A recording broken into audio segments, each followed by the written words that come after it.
Hola, ¿cómo les va? Bueno, buenas tardes a todos, a todas. Finalmente, superando algunos pequeños inconvenientes informáticos, estamos largando la cuarta y última jornada de este ciclo de conferencias sobre abuso sexual en las infancias.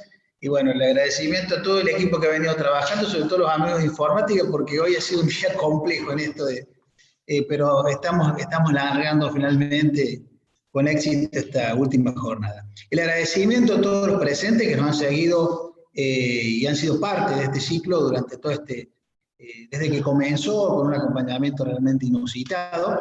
Recordarles que las conferencias van a estar en YouTube. También recordarles desde este primer momento que los certificados van a estar disponibles cuando vaya terminando este ciclo. Esta jornada se les va a ir enviando al mail de cada uno de ustedes un formulario, van a tener ahí, se les va a indicar en definitiva los pasos a seguir, unas 48 horas para completar una serie de datos y luego se les va a certificar la presencia para la tranquilidad de todos ustedes. Así que bueno, esto en primer lugar. Bueno, entre los avisos parroquiales, hoy se cumple 15 años de la ley 20, digamos, la ley de promoción integral en el orden nacional. En este momento se estaba reuniendo el Consejo Federal de Niñez, del que, bueno, somos parte nosotros, está el subsecretario siendo parte de ello, con un documento que se va a difundir, no lo tengo todavía porque bueno, no había sido suscrito. Bueno, sin más trámites, vamos a ir empezando nomás porque se nos ha pasado un poquito el tiempo. Nos toca en una primera etapa introducir, hoy vamos a tener la presencia de otras dos prestigiosas colegas, tanto, bueno, la doctora Melissa Segovia y posteriormente la doctora Irene Intevi, a quienes ya voy a presentar debidamente en su oportunidad. Nosotros íbamos a presentar con Maricel Segovia, esta cuestión de las políticas públicas, muy brevemente, las políticas públicas y lo que tiene que ver fundamentalmente en esta temática de lo que es la prevención y la visibilización de esta temática de la prevención, del abuso sexual en las infancias. Bueno, a ver, esto no pretende ser una clase de políticas públicas, simplemente que siempre cuando nosotros hablamos de políticas públicas pensamos en acciones de gobierno. La verdad que nosotros también cuando iniciamos esta idea de la política pública, iniciamos como esta idea de lo que hacemos desde quienes administramos el Estado, desde quienes coyunturalmente, eventualmente, circunstancialmente nos toca participar en la administración del Estado. Pero yo prefiero aquella idea, aquella visión más moderna, si se quiere, más integrativa, que habla de la idea de construir una política pública, no solo ejecutarla, sino la misma construcción con la participación público-privada. Aquella visión de Subirás, por ejemplo, que es un catedrático español, que habla de esta idea, ¿no? De que identificado una problemática colectiva, o identificado una problemática social, en lo cual sí jugamos un rol determinante, a lo mejor desde el gobierno, trabajar en conjunto con los ámbitos privados en la formulación de las políticas para encarar, de los programas para encarar la respuesta relativos a esa problemática. Y digo esto porque nosotros hemos trabajado así en la elaboración, y en esto se ve, en este programa que estamos ejecutando específicamente, se ve cómo hemos trabajado y cómo creemos nosotros que debe construirse y diseñarse la política pública. Y en ese sentido creo que en general los organismos de niñez del país son especialistas en esto. Es difícil encontrar a un organismo que tenga tan aceitado como un organismo de niñez esta idea de la articulación. Fíjense que la Ley Nacional, la 26061, que se me había traspapelado el número, gracias, y la 9944, la nuestra, la provincial, crean un sistema de protección y prevención de los derechos de los niños. Un sistema, el sistema participan todos, participa el gobierno con muchos actores y participa la sociedad civil, participa la ONG, participa la familia también. Esa es la idea. Y en ese sistema, el organismo de niñez articula, es decir, coordina el sistema, pero es parte del sistema, no es el sistema. El sistema no es el organismo de niñez, el sistema gira quizás bajo la coordinación del organismo de niñez, pero es mucho más. Palabras como redes, como articulación, palabras como corresponsabilidad son demasiado aprendidos por los organismos de niñez. Entonces entendemos muy bien esta idea de la construcción de políticas públicas en red, articulado, con esta visión más integrativa. Yo quería empezar con esto para decir cómo nosotros fuimos tejiendo esta idea del Programa Provincial de Prevención en contra del Abuso Sexual de las Infancias, porque así se construyó, como voy a explicar ahora.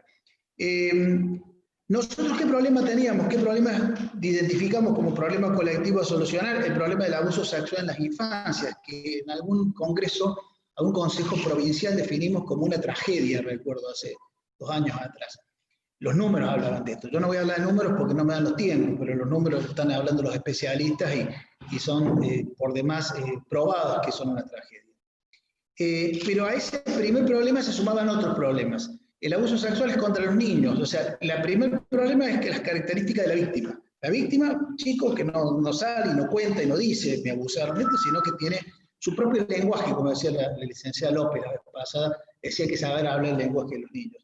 El segundo problema es que la mayor parte de los hechos son intrafamiliares, entonces teníamos otro problema que tiene que ver con la comisión del delito, con la forma en que se comete el delito.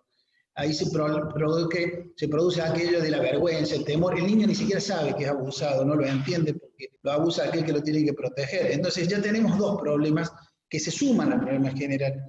Luego, un problema mucho más importante, un problema cultural. Al niño nadie le cree. Y ese problema sigue estando cuando por ejemplo, los tribunales dicen que aplican el SAP, el síndrome de alienación parental, y entonces dicen que el niño está inspirado en lo que la madre lo hace, le dice y lo hace fabular. Entonces el niño es un fabulador, es un mentiroso que sigue el concepto vengativo de la madre. Y entonces termina esto en una impunidad.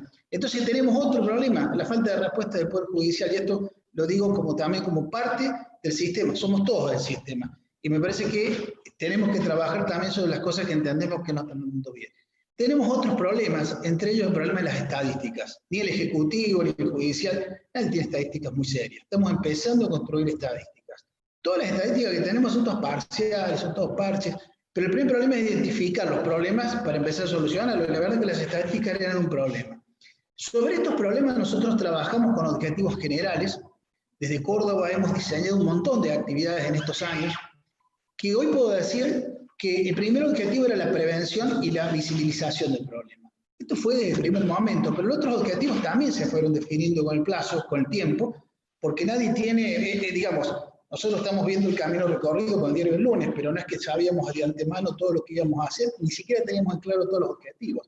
Sabíamos que teníamos que trabajar en la prevención, en mejorar la capacidad de respuesta que tiene la Secretaría en los ámbitos de su competencia. Eso terminó siendo otro gran objetivo, mejorar la capacidad en cuanto a cantidad de gente, en cuanto a formación, y fue una de las tareas que emprendimos.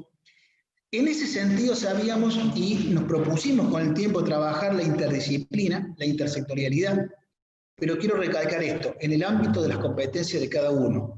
Porque que yo diga que vamos a trabajar intersectorialmente no quiere decir que yo vaya a asumir las competencias de otro, no quiere decir que voy a relegar mis competencias, y no quiere decir que me voy a lavar las manos de lo que son mis compromisos. El gobierno, cada uno de los sectores del gobierno tiene compromisos puntuales, así como nosotros tenemos que tomar medidas de excepción, hay otros que tienen que juzgar los delitos, y cada uno se tiene que hacer cargo de la parte que le corresponde. Que trabajemos en equipo, que articulemos, no implica desligarnos de la responsabilidad que tenemos. Por eso también es importante, así como yo recuerdo, a ver, algunos ejemplos, tipo atrás, alguien nos reclamaba participación en causas judiciales porque decían que se aplicaba el SAP y eso no es competencia de la SENA, tampoco es competencia de otros organismos resolver medidas de tercer nivel, porque la competencia es exclusiva de la SENA. Entonces, la intersectorialidad sí, la interdisciplina sí, pero respetando las competencias. Y finalmente otro objetivo fue también trabajar sobre estadísticas, empezar en serio a hacer registros creíbles para que en un tiempo nosotros tengamos números que nos permitan elaborar políticas públicas valederas, porque están cimentadas en números valederos. ¿Qué algunas de las medidas que se fueron tomando en estos años? Ya antes de que nosotros asumiéramos, en el año 2015 se había formado en el ámbito de la Dirección de Protección de Derechos, que depende de Córdoba Capital, la doctora Rosa Baza, se había formado un equipo de abuso sexual en las infancias. Está por ahí seguramente Norma Barata, que saludo, la licenciada que lleva adelante ese equipo y que es muy reconocida por su trabajo. Nosotros lo primero que hicimos allá por el comienzo del 2018, después de haber estado un año en la Secretaría, triplicamos esos equipos. Es difícil encontrar un equipo, dotarlo de tanta gente. Nosotros triplicamos porque entendíamos que era un problema que teníamos que abordar en serio. Creamos el primer equipo para el interior, creamos un equipo para Capital, un nuevo equipo para Capital, y además establecimos un proceso de formación con talleres, y vuelve a la interdisciplina, porque esos talleres los hicimos con UNICEF, los hicimos con el Poder Judicial, con todo el Poder Judicial que está abocado a esta temática, y especialistas en la temática, muchos de ellos especialistas nacionales. Es decir, un proceso donde de mucho debate, recuerdo algunos debates muy álgidos que tuvimos y que tenían que ver con fomentar, bueno, estos acuerdos de trabajo en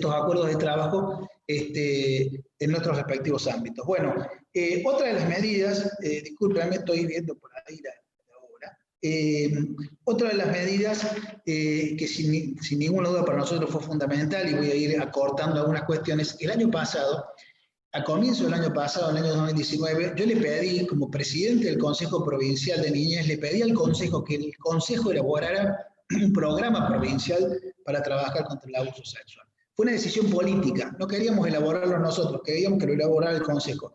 Y se formó una comisión, del cual ya va a hablar inmediatamente Maricel, con representantes de distintos ámbitos del Ejecutivo, con representantes de la Legislatura, con representantes del Poder Judicial, con representantes de las ONG, con representantes del Observatorio de Derechos Humanos de la Facultad de Filosofía.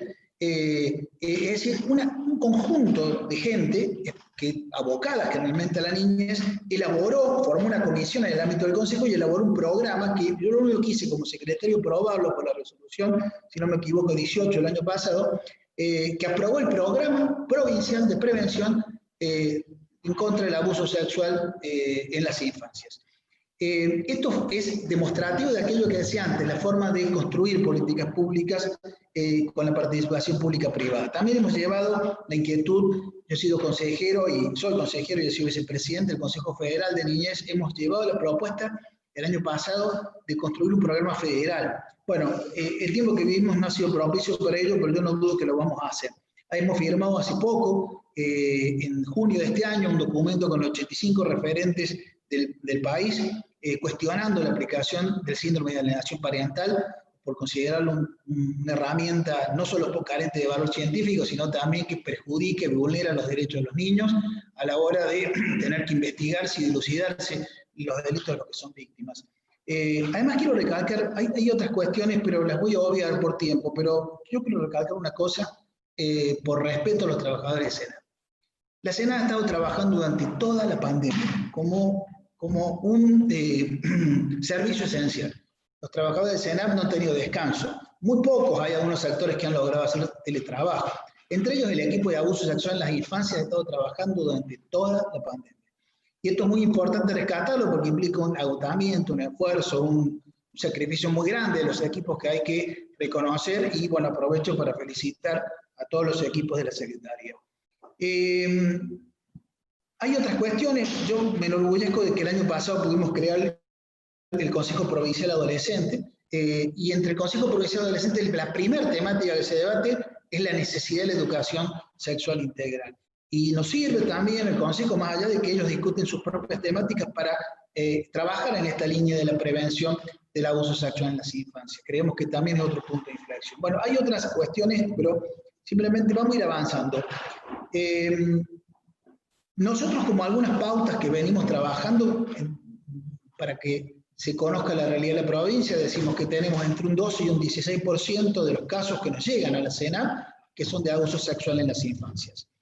A ver, no quería olvidarme que también el año pasado creamos específicamente un área de estadísticas en la Secretaría. Nosotros veníamos haciendo y mejorando todos los informes que elaborábamos año a año, hay algunos colgados en la página del SENAP, los van a ir viendo desde el año 2017, están los informes colgados, pero creamos un área específica con la licenciada Gabriela Pérez, que es quien ya venía trabajando fuertemente, le dimos mucho impulso porque necesitamos que los datos sean cada vez más creíbles, cada vez más serios, cada vez más sólidos, cada vez más concretos. Decimos que entre un 12 y un 16% de los casos son de abuso sexual en las infancias, decimos que entre los últimos 4 años, 5 años se han duplicado la cantidad de casos, pero seguramente esto tiene que ver con que hemos empezado a medir mejor. Decimos también que la mayor parte de los casos no ingresan por la línea 102, ingresan por las unidades judiciales, pero ahí llegan por los centros de salud, por las escuelas, por las salas cunas.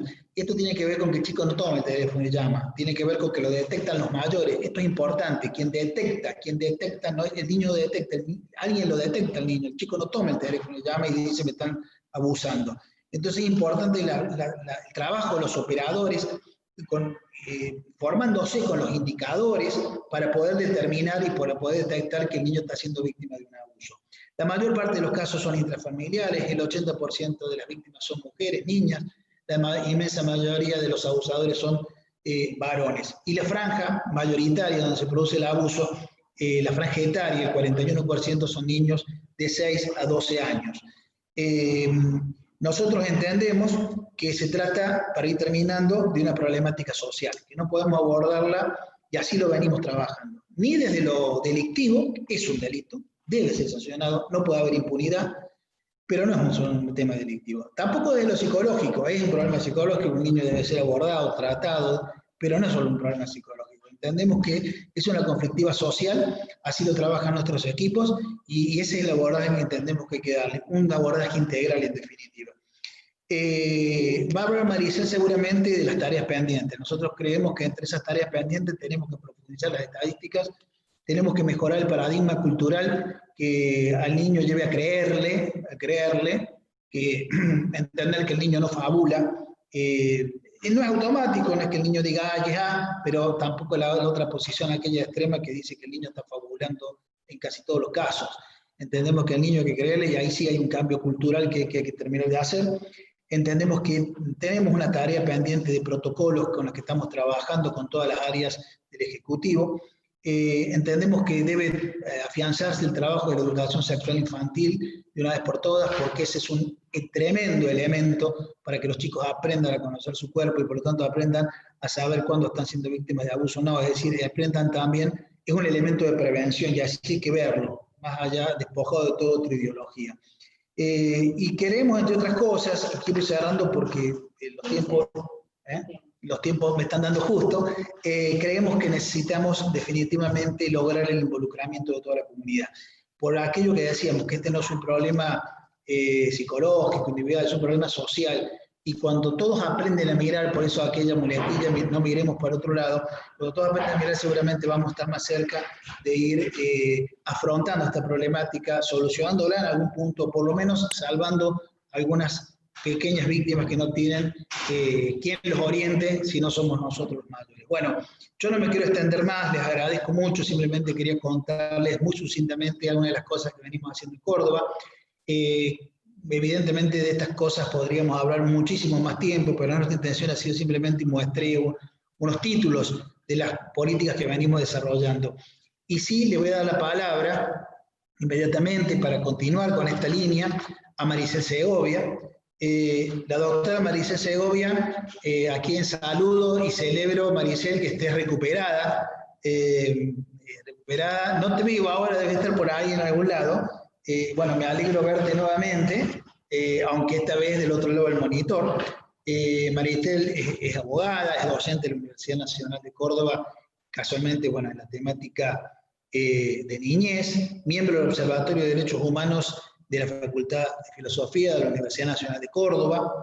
Ha integrado también esta Comisión de Prevención de Abuso Sexual que formamos dentro del Consejo, y en esa línea va a hablar, pero tiene otras actividades, presidente de la Asociación SEAS, es coordinadora del colectivo Cordobés por los Derechos de los Niños, Niñas y Adolescentes y miembro del Consejo Municipal de Niñez de la Ciudad de Córdoba. Maricel, bienvenida, mucho gusto en saludarte y te doy la palabra.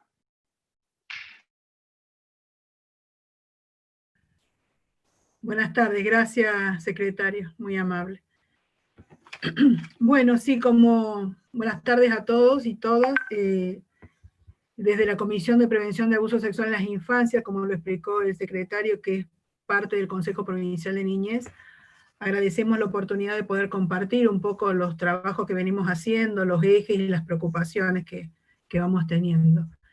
En ese sentido, nos parece muy importante tener en cuenta esto que planteó el secretario, de que formamos parte del sistema de protección integral, creado tanto por la ley nacional como la provincial, y en ese sentido consideramos que el abuso sexual en las infancias, además de ser visto como un delito que es, con todo lo que dijo el secretario, consideramos que es fundamental también poder verlo como la más grave vulneración de derechos que puede sufrir un niño, niña o adolescente. Y en ese sentido, todos los que integramos el sistema de protección en los distintos niveles, desde las políticas públicas, desde la comunidad, desde los centros de salud, educación, etcétera, todos tenemos distintos niveles de responsabilidad en participar en la prevención de este delito en la promoción de los derechos del niño y también participar en la atención a las respuestas que se le deben dar a todo niño o niña víctima de esta situación de abuso. En ese sentido nos parece que es muy importante tener en cuenta el tema de la denuncia, seguimos militando la importancia de que este delito se denuncie, que es un delito de acción pública, no es más como hasta hace 2 años atrás, que era un delito de instancia privada, por lo cual solamente podía denunciarlo el progenitor o la progenitora del niño, sino que cualquier adulto que sospeche de la existencia de un delito de abuso en la infancia, tiene la obligación de acudir a la unidad judicial correspondiente para hacer la denuncia, y la unidad judicial tiene la obligación de tomar la denuncia. Uno como ciudadano acude a esa denuncia con la sospecha, no tiene que llevar la prueba ni estar seguro que existió, pero sí como adulto responsable tenemos que llevar la sospecha de la posibilidad de existencia del delito, y en ese sentido después la investigación queda a cargo de la unidad judicial, ¿cierto? Pero nos parece que es importante no solo verlo como un delito, sino también como una situación en la que debe ser garantizados los derechos de los niños, en el marco de esto del sistema de protección que hablábamos, y dentro de esos derechos que deben ser garantizados, uno de esos derechos que nos parece fundamental es la escucha adecuada que tiene que tener todo niño, niña o adolescente, independientemente de lo que es la investigación judicial, la indagatoria, todo el proceso penal. Independientemente del proceso penal, que tiene que tener todos los cuidados necesarios, que sabemos que se debe hacer ante una cámara GESEL o una videograbación, nos parece fundamental que se garantice el derecho a la escucha adecuada en todos los ámbitos que intervienen en el abordaje del Poder Ejecutivo, desde la escuela, en el sentido de poder escuchar cuál es la mirada del niño mínima de lo que le está pasando, cuáles son los adultos protectores en los que él confía, porque esa información es muy importante a la hora de pensar en la medida de protección de los derechos del niño. Porque pasan distintas situaciones. Mis compañeras de la comisión, que perdón, no mencioné cómo está integrada esta comisión, que ahora lo voy a decir, estas compañeras que atienden permanentemente los casos, muchas veces se dan con situaciones donde a veces los adultos que van a plantear la sospecha no tienen toda la verdad de la situación, y es fundamental escuchar la mirada del niño involucrado, ¿no? Esta comisión ad hoc de prevención de abuso en las infancias está integrada por trabajadores de la Dirección de Asistencia a la Víctima del Delito, del equipo de atención interdisciplinaria a las víctimas del delito contra la integridad sexual, que depende del Ministerio de la Mujer, el equipo de intervención de vulneración a la integridad sexual de CENAF, yo en representación del Observatorio de Derechos Humanos de la Universidad Nacional, la Defensoría de Derechos del Niño, el Ministerio de Educación desde la Subdirectora de Programas Especiales, el Poder Judicial desde la Asesoría de Niñez, el Colegio Profesional de Psicopedagogos, el Ministerio de Desarrollo Social desde la Dirección General de Plan por la Familia. Todos somos integrantes del Consejo Provincial de Niñez, ¿no? Desde ese espacio, desde esa comisión, venimos trabajando, como explicó el secretario, en el marco del programa de prevención, y desde ese lugar venimos haciendo acciones, y bueno, y queríamos compartir algunas propuestas y preocupaciones comunes que tenemos, como esta que les vamos compartiendo. El otro tema importante, que recién el secretario hizo mención, y nos parece fundamental, que se articulen los protocolos de intervención que van trabajando cada organismo, como ustedes han visto en los folletos que siempre se han puesto en los distintos ciclos, la Dirección de Asistencia a la Víctima, el equipo del Ministerio de la Mujer y el equipo interdisciplinario del CENAF, que intervienen en distintos momentos, primero como asesoramiento y orientación, y después a partir de la denuncia como organismo CENAF de dictar medidas de protección. Es importante que esos protocolos estén articulados, y bueno, en ese proceso estamos. Bueno, no voy a repetir lo de las estadísticas, nos parece fundamental, todo lo que ya dijo el secretario, la necesidad de estadísticas claras, que nos permitan tener una mirada más acabada de qué está pasando en Córdoba con la situación. Nosotros lo comparamos un poco con la experiencia que hubo en el Poder Judicial con el tema de los femicidios, que primero los homicidios de las mujeres estaban dentro de los homicidios en general, no había ninguna identificación de femicidios, bueno, y eso implicó poner recursos humanos y trabajar expediente por expediente para identificar, en el caso de los femicidios. Nosotros en el caso del abuso en las infancias nos parece importante que haya estadísticas, primero desde los organismos administrativos, como dijo el secretario, pero también en el marco del Poder Judicial, que esté claro, por ejemplo, como las estadísticas que conocemos públicamente, algunas de esas son las de la Policía Judicial. ¿Cuántas denuncias llegan a las unidades judiciales especializadas? de capital, pero también del interior provincial, donde también es más difícil la construcción de las estadísticas. De esas denuncias que llegan a las unidades judiciales, ¿cuántos de esos casos se transforman en procesos penales concretos, donde hay imputados, y cuántos de esos procesos penales terminan en una sentencia? Esa información que nos parece básica, hoy por hoy no la tenemos, y nos parece muy importante que se construya. Bueno, en general, dentro de lo que entendemos que son los 3 niveles de prevención, según el Organismo Mundial de la Salud, el primer nivel de prevención, que tiene que ver con la actividad de promoción que realizan los agentes estatales, los gobiernos y la comunidad, antes de que aparezca la problemática. En ese sentido, es un poco lo que se viene haciendo, ¿no? En los cursos virtuales de capacitación para todos los agentes del Estado. El año pasado en la comisión empezamos con algunas capacitaciones en territorio, en las casas abiertas, porque nos parece fundamental sensibilizar en territorio a la comunidad en este tema. Bueno, se imaginarán ustedes que con este contexto no pudimos avanzar este año en lo territorial, pero siempre está la posibilidad de retomarlo. Y sí retomar espacios de sensibilización virtuales con distintos espacios del interior provincial, que también lo tenemos previsto. En el sentido esto de la prevención de nivel primario, bueno, es fundamental esto que mencionó el secretario, y tiene que ver con la educación sexual integral, ¿no? Esto dicho por todos los organismos que trabajan en el tema, es fundamental la información adecuada, garantizar el acceso a la educación sexual integral en toda institución educativa, y nosotros en la comisión pensamos que no solamente en las instituciones educativas, por más que así está planteado en la ley, sino también, y en los institutos de formación docente, que es fundamental, sino que también los contenidos que tienen que ver con la prevención, con el cuidado del propio cuerpo, con que los chicos puedan tener herramientas y habilidades para poder detectar cuando una situación los afecta en sus derechos o afecta su intimidad. En ese sentido nos parece que también esta información tiene que poder llegar a los distintos espacios donde los niños circulan, donde hay adultos protectores que pueden detectar la posibilidad de una fecha, y donde hay adultos que pueden promover los derechos del niño al cuidado de su propio cuerpo, como pueden ser las salas cunas, los merenderos, los clubes. O sea, la información no tiene que quedar solamente en los espacios educativos, sino en los espacios que se trabaja directamente con niños, nos parece. También nos parece fundamental que se puedan garantizar el uso de las guías de intervención en casos de vulneración de derechos que existen entre SENAP y el Ministerio de Educación, que sabemos que en muchas escuelas se utilizan, no en todas, y sería importante monitorear el uso en todas las escuelas de estas guías. Y también pensamos que es importante pensar en construir, así como se construyó este tipo de guía, lineamientos o articulaciones de intervención entre otros espacios de la política pública, como puede ser salud, desarrollo social, que tienen a su cargo instituciones que trabajan directamente con la niñez, poder compartir lineamientos construidos también desde SENAP con esos ámbitos, ¿no? Nos parece, bueno, que otro ámbito de la prevención primaria es el tema del trabajo que hacen los pediatras en los espacios de salud, que es importante que ellos también estén capacitados para poder hablar con los niños y niñas sobre la importancia de la intimidad, el cuidado del propio cuerpo.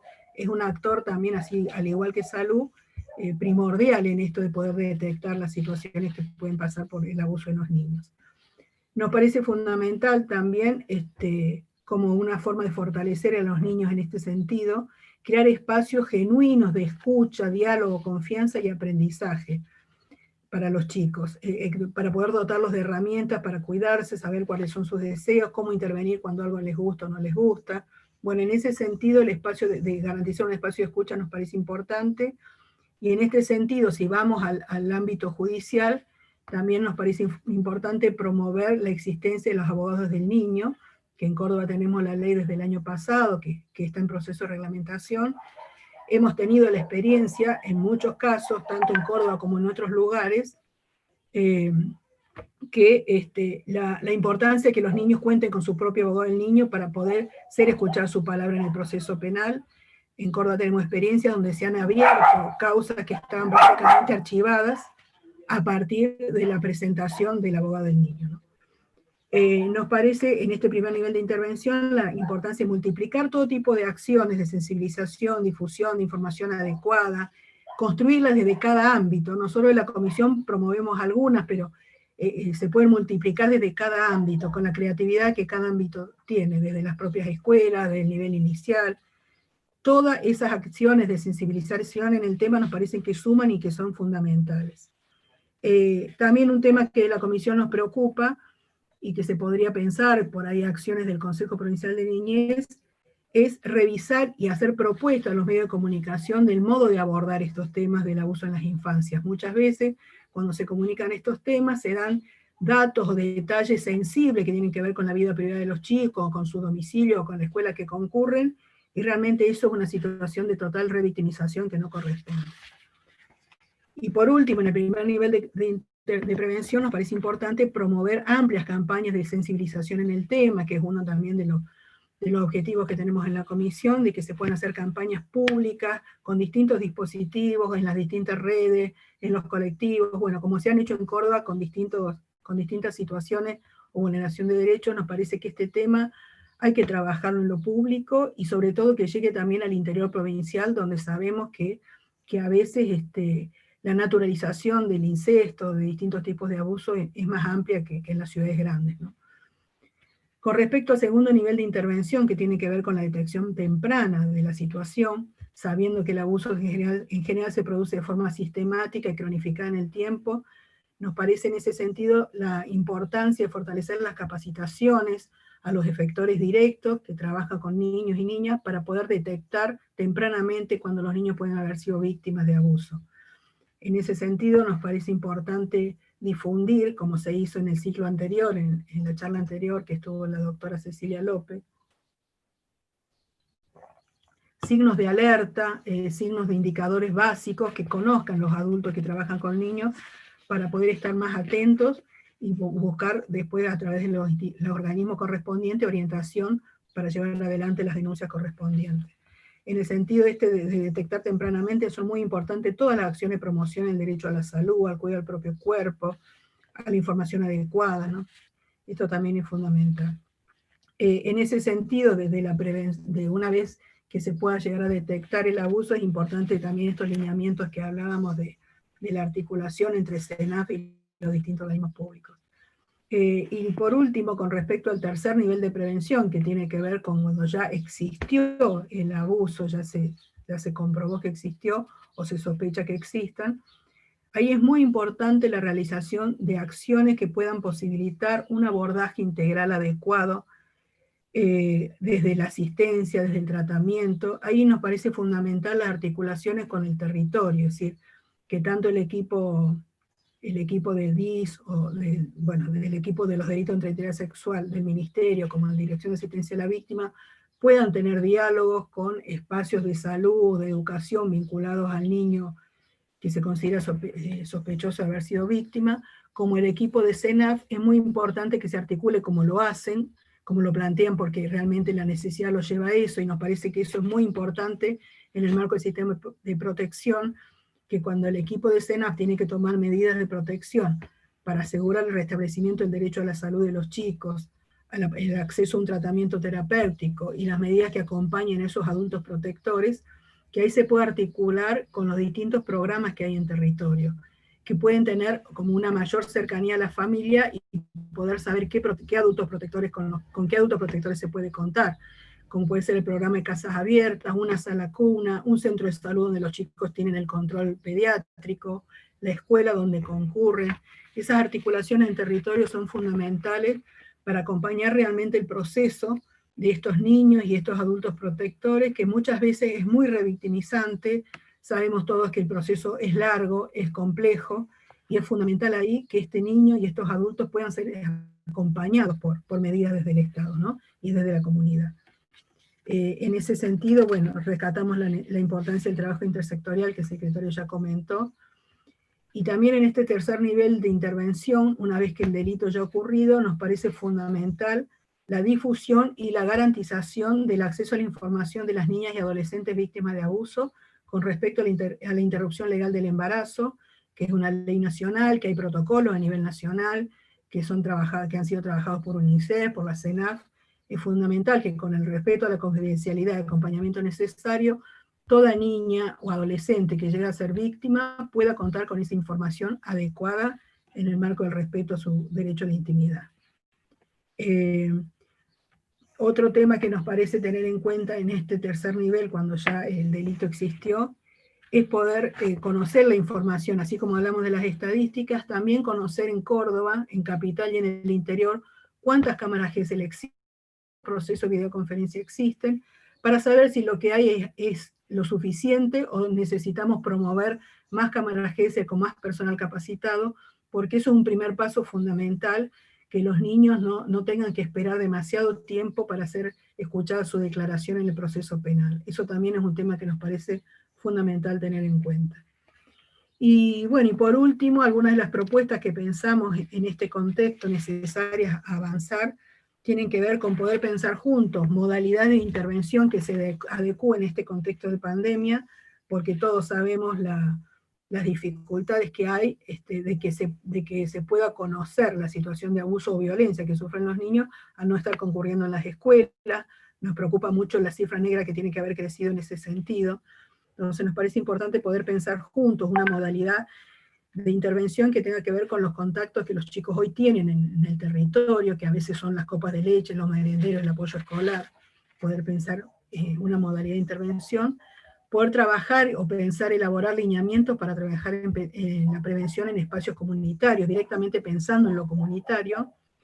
Y por último, nos parece importante desde la comisión poder generar, en todo este contexto donde la vinculación es más distanciada entre los organismos, poder generar una mesa de trabajo interinstitucional permanente, integrada por la Secretaría de SENAF, por el secretario de SENAF, su equipo de gestión, los organismos que integran esta comisión ad hoc de prevención del abuso, representantes de los distintos ámbitos involucrados en el Poder Judicial, como son las unidades judiciales, los equipos técnicos, los juzgados de violencia, la Fiscalía Especializada, y también representantes de la Comisión de Niñez del Poder Legislativo que se ha constituido, para poder pensar juntos, entre todos, acciones concretas de mayor alcance en la prevención en los 3 niveles descriptos de prevención del abuso, y sobre todo haciendo hincapié en la importancia de llegar al interior provincial, ¿no? Que es un tema que nos preocupa porque es complejo. Estas son algunas de las propuestas que venimos trabajando desde la comisión. Yo acá solo estoy hablando en representación de los organismos que les conté que integran la comisión, y bueno, queríamos dejar esto planteado porque nos parece fundamental poder seguir pensando entre todos cómo ampliar la prevención y la intervención adecuada cuando los chicos sufren esta situación que realmente es una vergüenza desde el mundo adulto que todavía esté muy naturalizada. Nada más, muchas gracias. Muchas gracias, Maricel, de verdad que muy completo, y sí, definitivamente trabajamos todos en la misma línea, así que bueno, muchísimas gracias.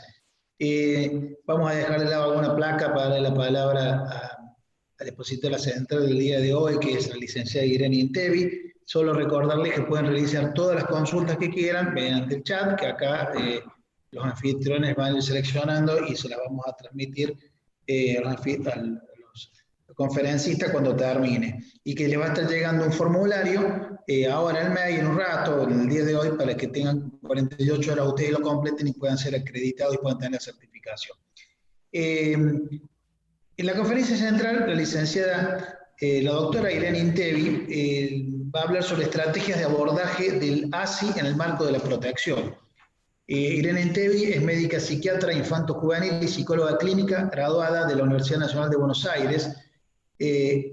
Un extenso currículum, vamos a leer alguna parte, ha trabajado y dirigido diferentes programas interdisciplinarios de servicios públicos y de voluntariado en Latinoamérica y en Europa. Es disertante y conferencista internacional sobre temas de protección infantil, miembro fundador y vicepresidenta hasta el 2004 de la Asociación Argentina para la Prevención del Maltrato y Abandono Infantil, ha sido consultora en América Latina, en fin, de distintas organizaciones, ha escrito numerosos libros y artículos sobre maltrato y abandono infantil, entre, insisto, numerosos antecedentes que tiene su currículum. Doctora, un gusto tenerla con nosotros, un placer realmente. Le doy la palabra, todo suyo. Bueno, muchas gracias. Buenas tardes a todas y todos. Veo algunos. Intentemos ver los cuadritos para tratar de ver y paso las pantallas y sigue habiendo gente. Así que, bueno, es la verdad un honor, un orgullo estar dando una conferencia para este grupo tan grande, además siendo transmitido en vivo por YouTube, así que felicito al doctor Piñero, a la doctora Estela Colcan, que también y al equipo, porque supongo que detrás de ellos hay un equipo numeroso que hizo posible que nos contactáramos y que pudiéramos participar en el día de hoy. Así que, bueno, me pareció, les aseguro que no nos pusimos de acuerdo con los disertantes previos, pero lo que yo voy a trabajar va muy en la línea de lo que ellos, digamos, ya sentaron como precedente, ¿no? En cuanto a lo que la tarea de prevención, de tener una estructura, o sea, lo vamos a ir viendo, y les adelanto que el enfoque que yo traigo es, por todo esto que mencionaban del currículum y de la experiencia y todo esto, es una experiencia donde paso desde del trabajo clínico concreto, concreto digo en trinchera, en primera línea de contacto con las familias, a través de los años, a un trabajo de poder conocer cómo funcionan los sistemas de protección en otros lugares del mundo, y ver un poco también cómo se realiza la tarea en distintos sistemas. Y me interesaría dejar planteado, por ahí no hay muchas respuestas en lo que yo voy a comentar, pero sí planteos que pueden, digamos, abrir puertas para futuros desarrollos en el marco de trabajo que ustedes están haciendo en la provincia. Entonces, como no sabía muy bien qué bases tenían, vamos a hacer rapidito un pasaje sobre qué sabemos sobre abuso sexual, que está en la transparencia que tenemos en la pantalla compartida. Y, digamos, yo lo que, no sé si me está escuchando, seguramente Alfredo, que es el que proyecta, ya podemos pasar a la siguiente. Lo que voy a agregar a lo que dijo el doctor Piñero es que si el abuso sexual infantil, además de ser un problema social, es un problema de salud pública. Y lamentablemente, digo, lamentablemente porque antes cuando yo planteaba esto, bueno, ¿qué es un problema de salud pública? ¿No? Nos poníamos a pensar de qué se trataba, por ahí dábamos ejemplos, no sé, de la epidemia de cólera, de dengue, pero digo, lamentablemente con esto del COVID ya sabemos, ¿no? Lo estamos viviendo en carne propia, lo que es un problema de salud pública. Y lo que es muy interesante porque tenemos más a mano las implicancias que tiene abordar un problema. Por ejemplo, si a una persona que se contagió de COVID la tratamos como si tuviera una gripe fuerte, bueno, a lo mejor se cura, ¿no? A lo mejor se restablece, o si lo tratamos con una persona que tiene neumonía, bueno, también puede ser que con los tratamientos salga adelante. Ahora, lo que nos estamos perdiendo es, si nos enfocamos únicamente en el individuo y en ese problema de salud de ese individuo, nos estamos perdiendo de vista el cuadro más amplio donde, digamos, tenemos que buscar herramientas de prevención, de intervención y herramientas para evitar que el problema se propague. Esto, digamos, visto sobre una enfermedad infectocontagiosa es sumamente claro, no nos cabe ninguna duda. Ahora, y además con el grado de contagio, ¿no? De contagiosidad que tiene el COVID. Ahora, miremos un poco los números que tenemos en pantalla. A nivel mundial hay aproximadamente, esto del año 2002, o sea, algo de hace 20 años, había 150 millones de nenas y 73 millones de varones menores de 18 años que habían sufrido relaciones sexuales forzadas o violencia sexual con contacto físico. Esto es importante, hoy que se hablaba también de estadística, porque una de las dificultades que hay para analizar las estadísticas es la definición del problema. Entonces, ¿cómo definimos el problema? Acá estas cifras que son tan terribles hablan de abusos sexuales donde ha habido contacto físico o donde ha habido relaciones sexuales forzadas, que serían como los casos más innegables, los más graves, graves desde el punto de vista del observador, ¿no? Porque ahora vamos a comentar eso también. Digamos que son, se llama definición muy estricta.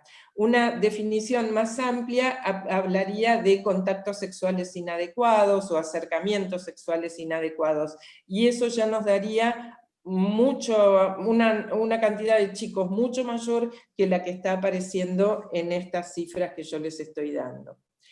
A nivel internacional, en distintos países, en distintas culturas donde se han llevado a cabo estadísticas, lo que se observa es que alrededor del 20% de las mujeres y del 5 al 10% de los varones informan haber sufrido abusos sexuales. Digo informan porque se hace sobre población general, ¿no? Y uno depende de lo que la persona encuestada quiera responder y se acuerde también, y digamos que también son números conservadores en cierto sentido. No tengo yo los datos de a cuántas personas está afectando, digamos, a qué proporción de la población está afectando el COVID, pero seguramente es mucho menor el número de infectados por COVID en población general que este 20% de mujeres y 10% de varones. Entonces, de lo que estamos hablando es de hemos tenido a nivel internacional un problema sanitario durante, digamos, décadas que tenemos conciencia, pero siglos desde que vienen ocurriendo, o milenios desde que viene ocurriendo, décadas digo desde que tenemos instrumentos, tenemos conciencia del problema y tenemos recursos para intervenir, y donde hemos estado interviniendo como se puede, con poca sistematización y, digamos, con una estrategia muy limitada. Y bueno, imagínense si hubiera una enfermedad o una bacteria, un virus que atacara a este porcentaje de población. Estaríamos todos, digamos, mucho más alarmados que lo que estamos alarmados con el COVID y con el mundo paralizado por esta cuestión.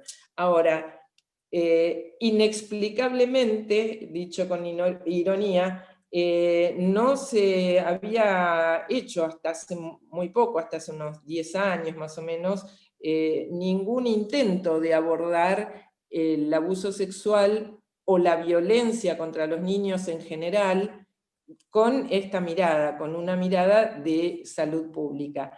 ¿Por qué hay que mirarlo con esta mirada de salud pública? Porque todos sabemos que si no se interviene, y cuando digo interviene no solamente estoy pensando en intervenciones al estilo de psicoterapias, sino digo esta intervención integral de la que se está hablando, estamos hablando esta tarde.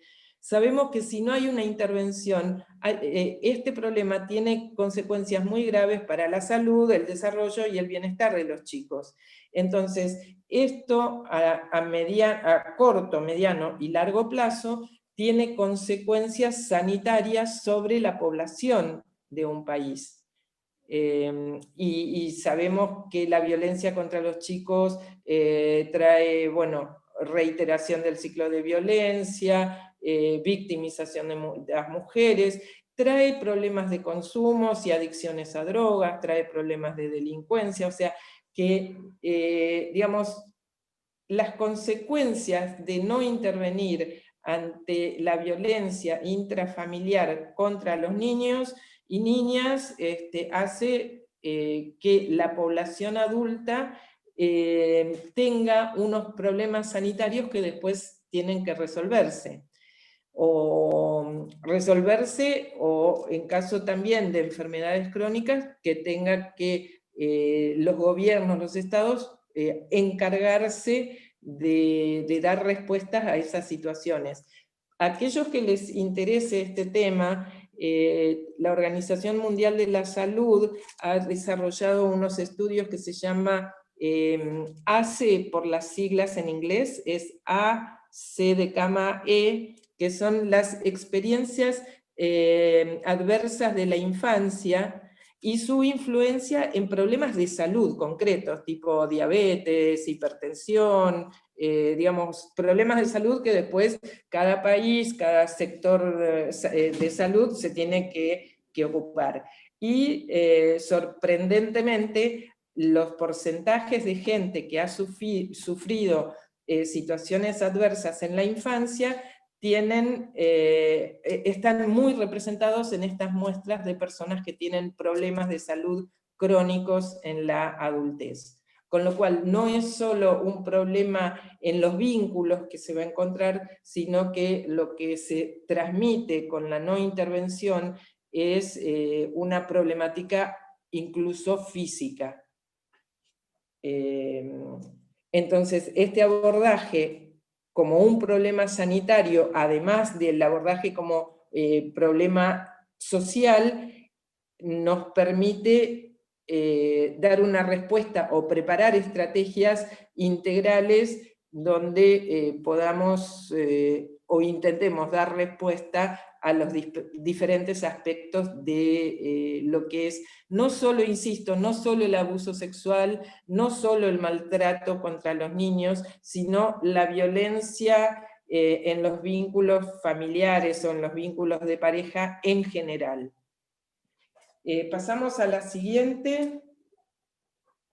Seguimos con qué es lo que sabemos sobre abuso sexual. Ya se dijo que sabemos que la mayoría de las víctimas son nenas o adolescentes, que la mayoría de los agresores son varones, adultos y adolescentes, y acá, digamos, ténganlo presente esto que les estoy diciendo, porque uno se pregunta, ¿cómo puede ser? Si la mayoría de las víctimas son nenas, que la mayoría de los agresores sean varones, ¿cómo es la dinámica, ¿no? Una de las preguntas que uno se haría para saber cómo tiene que trabajar.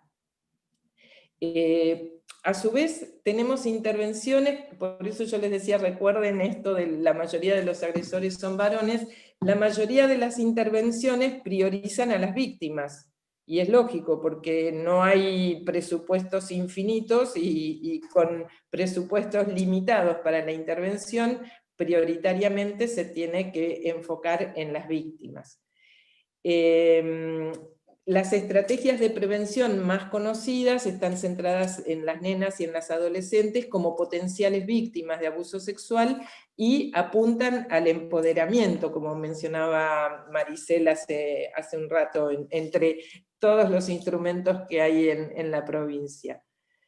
Ahora, la Organización Mundial de la Salud lo que dice es que la mayoría de las estrategias que estamos usando tienen una efectividad incierta, no porque no sean adecuadas estas estrategias, sino porque por esta cuestión de los presupuestos limitados, no se ponen presupuestos para medir el impacto, para medir el efecto de estas estrategias. Entonces, en los últimos años, lo que se está recomendando y lo que han hecho desde la Organización Mundial de la Salud es recoger información de distintos países sobre distintos programas, distintas estrategias que se ponen en marcha, y priorizar aquellos o recomendar aquellos que tienen una medición, una evaluación de los impactos de la intervención. Para que, de nuevo, si un país va a invertir presupuesto en una estrategia, que sea una estrategia que tenga mínimamente asegurado cierto impacto sobre el problema. Ahora, también en los últimos años se han ampliado los conocimientos que tenemos sobre agresores sexuales y las posibilidades de tratamiento. Con lo cual, la intervención con agresores sexuales, si bien es algo bastante nuevo, por lo menos en el mundo de habla hispana, es otra de las patas de la prevención, es una de las patas, digamos, más nuevas de prevención. Y dicho esto, con todos los recaudos, en el sentido de que en los lugares donde el presupuesto es limitado, ¿cómo hacemos, ¿no?, para abordar a los distintos actores, a los distintos participantes de esta dinámica de violencia? Ahora, los que están trabajando, los y las que estén trabajando directamente con familias y con niñez,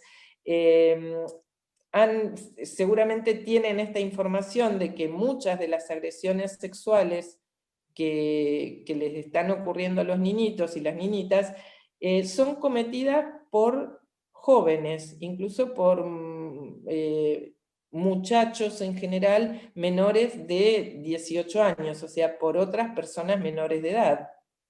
Con lo cual se nos plantea un problema, ¿no?, de cómo intervenimos, porque hay dos personas menores que, con derechos vulnerados, con consecuencias, digamos, primero, antes que nada, preguntarnos por qué un muchacho o un adolescente le hace esto a una prima, a una vecina, a una hermana, cuál es la dinámica. En general se dice, bueno, que han sufrido agresiones sexuales, entonces estamos ante una persona que agrede, pero que a la vez ha sido víctima, y donde hay que investigar qué es lo que pasó. Investigar, cuando yo digo investigar, no lo digo en el sentido policial, judicial, sino que lo digo en el sentido clínico, ¿no? Lo aclaro porque lo que tenemos que investigar es de dónde viene de esta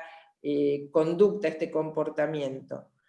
Les decía recién que se supone que si cometen agresiones sexuales es porque han sufrido agresiones sexuales.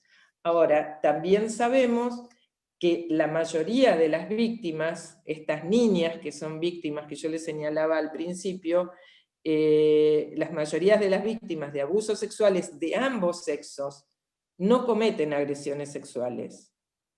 Los que cometen agresiones sexuales es una minoría, un porcentaje bastante más pequeño. Ahora, ¿cuáles son, y de nuevo, el valor de las estadísticas, ¿no? ¿Cuáles son esas personas, esos chicos, esas chicas que van a cometer agresiones sexuales? Bueno, ahí tendríamos que mirar cuáles son los factores asociados con el agresor o la agresora sexual. Pasamos a la siguiente.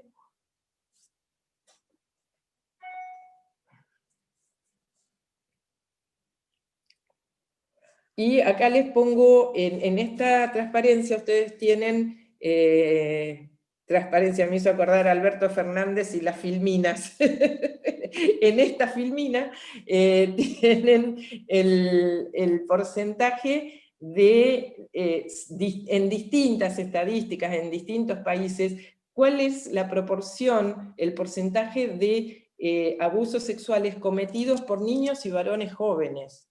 Y fíjense que según los países, o sea, varía entre el 20 y el 50% de los casos registrados. Con lo cual, es un número muy, muy importante, ¿no? Y que nos modifica un poco la estrategia, que nos hace pensar, o sea, nos lleva a pensar que tenemos que hacer modificaciones en la estrategia de abordaje. Porque, como les decía, estamos ahora ante un problema donde hay una persona menor de edad que está involucrada como víctima, pero también tenemos otra persona menor de edad que está involucrada como víctima, pero como agresor. Entonces, ¿cómo congeniamos estos dos aspectos? Les mencionaba recién lo de los factores asociados con aquellos varones que cometen agresiones sexuales. Y fíjense que sí tenemos los que han sufrido violencia física o sexual, que eso era lo que intuitivamente, ¿no?, uno sabía, pero hay una proporción importante de varones que cometen estas agresiones y que han sido testigos de violencia doméstica. Yo por eso lo puse en rojo. Porque así como el doctor señalaba que, ojo, que no todos los pedidos de ayuda o todos los pedidos de intervención, ojo que no llegan por el teléfono. Por ahí uno al principio, hace 10 años, pensaba que con la línea telefónica se acercaba a las denuncias o a la posibilidad de notificación. Las estadísticas han mostrado que, bueno, sí, una parte llega por la denuncia telefónica, pero cuidado, decía el doctor, que hay otro grupo otro porcentaje de casos que llega de otra manera. Y entonces eso llevaría a capacitar a la gente que está en contacto directo con esos chicos, etcétera, etcétera. Con este dato de los chicos que han sufrido violencia doméstica, digamos que es un área donde uno tiene que pensar qué trabajo conjunto se puede hacer con los equipos que trabajan en violencia de género para detectar, para evaluar qué es lo que está pasando, cuáles son las consecuencias de la violencia doméstica en los niños de estas parejas, de estas familias. Bueno, y otro factor asociado con varones que cometen agresiones sexuales es la discontinuidad en el cuidado durante la infancia. Esto quiere decir chicos que han pasado por distintas familias, que han sufrido abandonos totales o parciales, que han estado institucionalizados, y esto también es lo que nosotros llamaríamos población de riesgo. Esto ténganlo también pendiente porque ahora lo vamos a retomar. Y la otra cuestión que no tenemos que olvidar es que los abusos sexuales ocurren en sociedades donde hay valores, hay normas, hay aspectos de la dominación masculina que se reflejan en desigualdades de género y que legitiman la violencia doméstica y sexual perpetrada por los varones. Digamos que esto también lo mencionaba Maricel cuando decía, bueno, hay que trabajar con la prensa, con los medios de comunicación, porque no es solo, digamos, no solo por publicar los datos o individualizar a una víctima, sino cómo se aborda el tema de los abusos, ¿no? Ustedes también lo compararon con cómo se abordaba la violencia contra la mujer, que era que se lo había buscado, en una época que el crimen pasional, todas estas cosas que se decían, y que a partir del trabajo de las organizaciones y de los organismos gubernamentales se puso en cuestión y cada vez se escucha menos, se sigue escuchando, a pesar de los años que llevamos con el tema. Pero digamos que es otro aspecto que no tenemos que descuidar cuando se plantea una estrategia. Pasamos a la siguiente. Y acá hago un resumencito de lo que comentaba también Maricel, en cuanto a la prevención primaria, la prevención secundaria y la prevención terciaria en general, en el modelo de salud pública. Entonces, tenemos prevención primaria, que son todas las acciones que se pueden llevar a cabo antes de que ocurran los hechos, y las acciones están dirigidas a la población general, porque no sabemos quién puede estar en riesgo o a quién le va a pasar esto.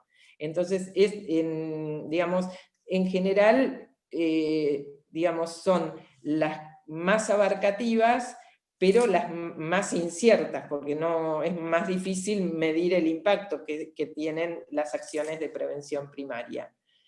La prevención secundaria también son acciones que se hacen antes de que ocurran los hechos, pero van dirigidas a individuos, familias, organizaciones y o comunidades de riesgo. Por eso yo decía, si nosotros sabemos que está aumentando o la detección o los abusos que ocurren entre varones, adolescentes y niños, bueno, ahí tenemos una población de riesgo entre aquellos que tienen los factores asociados que les mencionaba antes, ¿no? Chicos, varones que han sufrido violencia física y o sexual, varones que han sufrido violencia, han sido testigos, eso es lo interesante, que no es que han sufrido la violencia doméstica de manera directa, entre comillas, sino con ser testigos de violencia doméstica, también se lo considera una persona que está en situación de riesgo. Y aquellos varones que han tenido una crianza discontinua en distintas familias o en instituciones. Y las acciones de prevención terciaria son aquellas que sí se llevan a cabo una vez que han ocurrido los hechos y apuntan a minimizar el daño futuro y a prevenir de que vuelva a ocurrir este tipo de problemas. Ahora, con lo que es violencia, se agrega un factor que es muy interesante, que es la prevención situacional, se llama, y que son todas las acciones que introducen medidas situacionales preventivas para disminuir el riesgo de que ocurra el problema. Se los digo más en criollo. Una acción preventiva situacional para el tema de delitos, de robos y todo esto en un barrio es iluminar, por ejemplo, poner más iluminación, o generar lugares de encuentro tipo clubes, centros donde los chicos del barrio tengan alguna actividad, talleres, como que generar un sentido de pertenencia. Bueno, en el caso de los abusos sexuales, por ahí en lo intrafamiliar no hay muchas acciones de prevención situacional, pero en los casos de abusos extraescolares, extrafamiliares, como por ejemplo en escuelas, en asociaciones deportivas, en guarderías, etcétera, etcétera, hay medidas que se pueden tomar al estilo de cómo construir las aulas, cómo tiene que ser el cuidado o la atención de los niños en situaciones cuando van al baño, cuando se tienen que higienizar, cuando están en los vestuarios, o sea, cómo tiene que ser la presencia del adulto para prevenir. Y digo del adulto o de los adultos, porque por ahí una de las medidas que en la práctica se usa es que, por ejemplo, cuando hay que cambiar a los nenes del jardín, cambiarles la ropa y todo esto, sean dos personas las que lo acompañan, o sea, no estar a solas. Lo mismo pasa con los médicos, cuando tienen que examinar a adolescentes, se sugiere que no sea digamos, una consulta a solas, etc. Pasamos a la siguiente, y en la siguiente me parece que tenemos buenas noticias para Córdoba, en el sentido de cuáles son los componentes que hacen que los programas preventivos de abuso sexual sean exitosos. Y tenemos programas que influencien política y legislación, programas que modifiquen las prácticas organizacionales, que esto ahora lo vamos a ver en la segunda parte de lo que yo exponga, políticas que alienten alianzas y formación de redes, y cuando hablamos de esto hablamos de redes formales, pero también hablamos de redes informales. Digamos, también podríamos decir programas que alienten la formalización de redes informales, programas que capacitan, programas que divulgan en la comunidad, y programas que refuerzan las habilidades y los conocimientos individuales, ya sea de los profesionales o de la gente que está en contacto con niñas, niños y adolescentes. Bueno, acá terminamos con la primera parte, me parece, sí, de la presentación, y pasamos a la segunda, en donde ya entramos en los aspectos que yo les decía, más de una mirada más desde lo clínico, si se quiere, o desde el trabajo directo con las familias. Esto era una visión más general. También tenemos pantalla para compartir, no sé si Alfredo la tiene. Ahí está, pasamos a la segunda, porque esa es la portada nomás.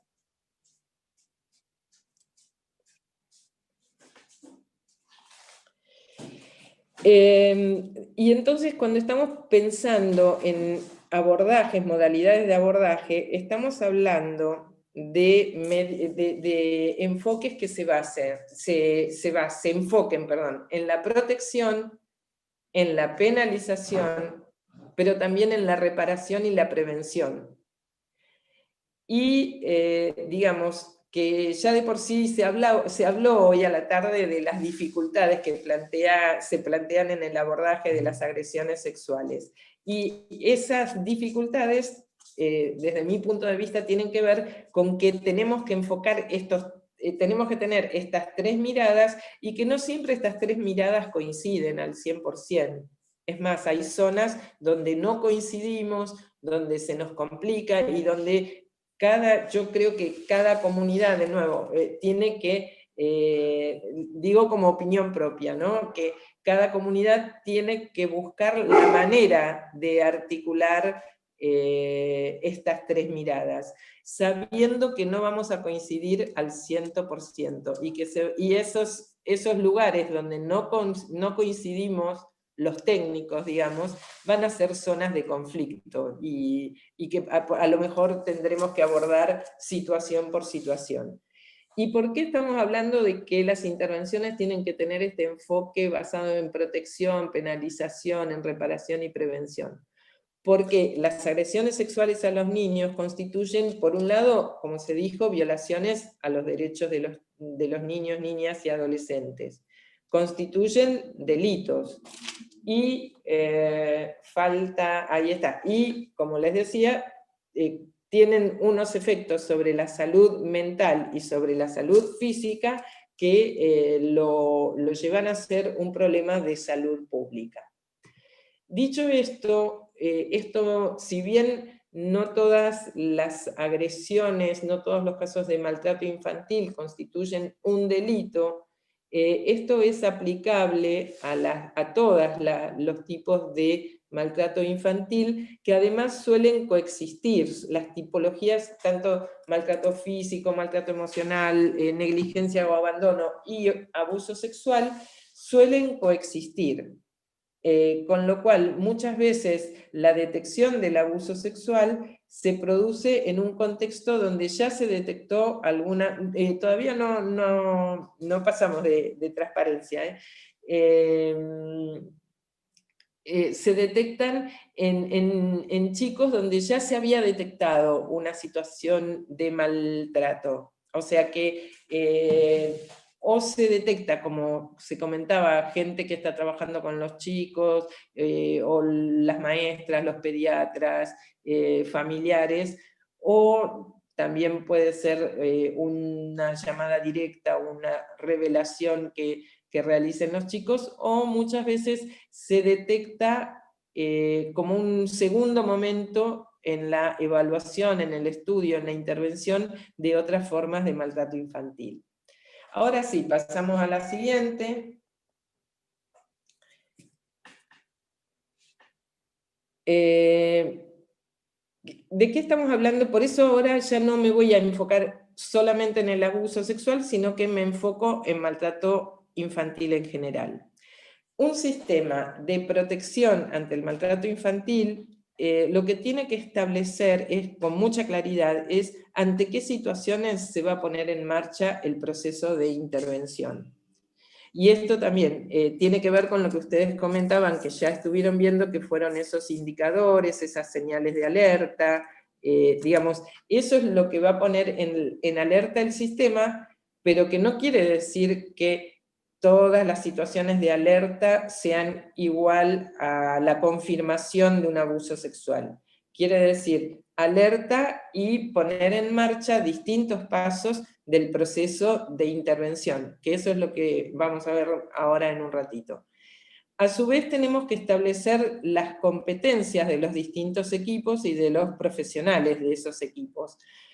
¿Por qué es importante establecer pasos y competencias? Es importante para no superponerse, para no tener dos grupos de profesionales haciendo el mismo trabajo, y a la vez para no dejar huecos en la intervención. O sea, y para que cada cual tenga claro qué cuáles son las funciones que tiene que cumplir y qué se espera de su programa, de su equipo. Y posteriormente, digamos como un componente importante también de la intervención, es la comunicación y la articulación entre distintos equipos y profesionales, porque no es cuestión de tener equipos y profesionales brillantes que no se comunican, sino dentro del protocolo de intervención, o dentro incluso del tiempo que uno le dedica a la intervención, tiene que estar calculado, estipulado, pautado, este tiempo de comunicarse. No es algo que uno hace cuando le queda un rato libre, sino que tiene que ser parte de la tarea de intervención, como es entrevistar a las familias o evaluar a los chicos que han sido víctimas de las agresiones. Pasamos a la siguiente. Entonces, cuando hablamos de competencias, estamos hablando de confirmar el problema, determinar qué profesionales y qué servicios intervienen en cada fase, articular la red de intervención y evaluar de manera periódica los efectos de la intervención, porque a veces hay intervenciones que son buenas en los papeles o que han servido para otras familias, pero para una familia en particular no es aplicable o presenta o se necesitan hacer modificaciones. Cuando hablo de fases, pasamos a la siguiente.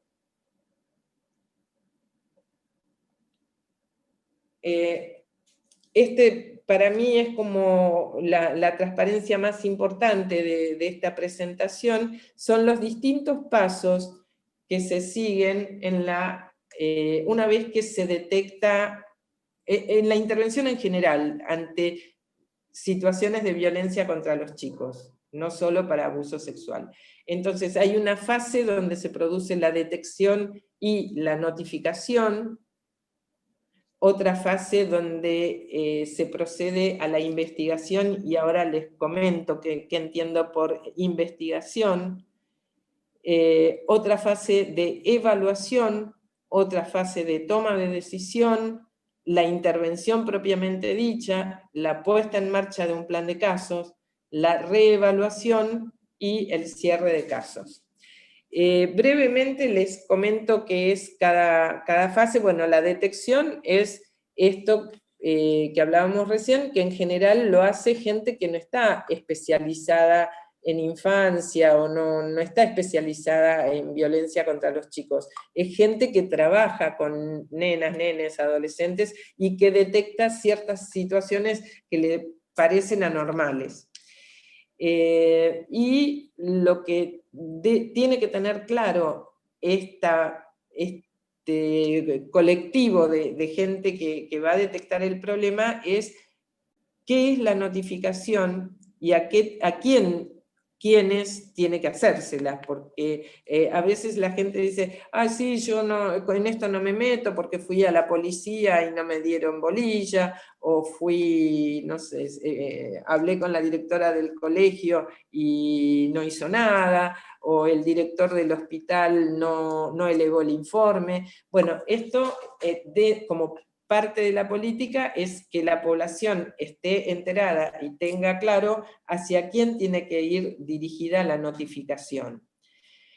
Una vez que se produce la notificación, que quiere decir que se abre la puerta del sistema de protección ante una sospecha, porque hasta acá estamos frente a una sospecha, empieza la fase de investigación, o screening es la palabra en inglés, que me parece más como que deja de lado el aspecto policial o judicial de lo que es investigación. Investigación quiere decir evaluar esta denuncia, esta notificación que se hace para determinar si es factible que esté ocurriendo, si lo que se está denunciando tiene un nivel leve, moderado o grave de gravedad, y si hay que tomar medidas, algún tipo de medidas de protección. Esto, digamos, necesita de un grupo de profesionales que que se enfoque específicamente en esto, que tenga estas competencias como para poder indicar o tomar las medidas, y es una fase que lleva como mucho 72 horas y como muchísimo una semana. O sea, en una semana, ante una denuncia, tendríamos que saber si estamos ante un caso de maltrato infantil, a qué tipología pertenece, si es leve, moderado o grave, y si hay que tomar medidas. La fase siguiente, una vez que, digamos, se responde que sí estamos ante un caso de maltrato infantil, es la fase de evaluación, que por ahí es la que uno tiene más a mano cuando está trabajando en este, o es lo primero que se le viene a la mente cuando estamos hablando de intervención. La fase de evaluación lo que hace es precisamente evaluar cuáles son los efectos que ha tenido la situación de violencia, cuál es la dinámica que llevó a esta situación, y el grado de recuperabilidad o de cooperación que hay por parte de los adultos protectores para iniciar un trabajo, cuáles son los factores de riesgo y cuáles son los factores de protección, digamos, para... Ahora, esto, como, digamos, ya de solo enunciarlo, uno se da cuenta que es un proceso que lleva su tiempo, que no es un proceso de una semana, pero que también debe ocurrir en un tiempo limitado, entre las 4 y las 8 semanas. La situación familiar tendría que estar evaluada, digo, suena muy superyoico, pero digamos que para la efectividad de la intervención, en 4 a 8 semanas esto tendría que estar concluido.